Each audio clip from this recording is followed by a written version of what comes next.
আৰু অহংকাৰৰ পৰাজয়।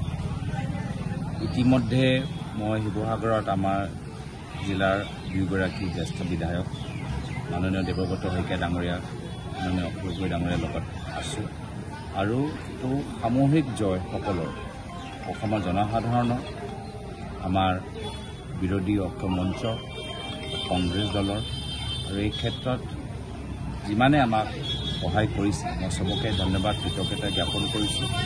আৰু ভাৰতবৰ্ষৰ ভিতৰতো যদি আপোনালোকে দেখা পায়, এই বাৰ্তা আজি সমগ্ৰ ভাৰতবৰ্ষৰ ৰাইজে দিছে, অহংকাৰৰ পৰাজয়, লোকতন্ত্ৰৰ জয়।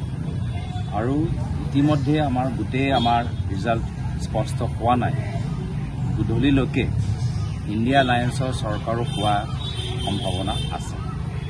আৰু সেইকাৰণে অলপ দিন আগতে যে এক্সিট পল লৈ বহুত চৰ্চা চলি আছে, এই চৰ্চাটো ৰাহুল গান্ধী ডাঙৰীয়াই একেদিনে বন্ধ কৰিলে যেতিয়া তেওঁ ক'লে যে এইটো মোদী পল।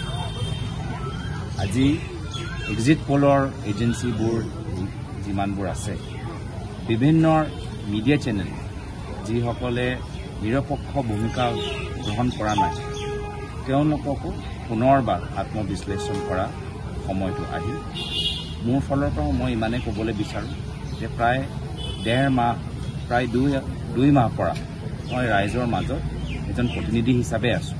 মই কাম কৰিবলৈ পৰা নাই, ৰাইজৰ সেৱা কৰিব পৰা নাই।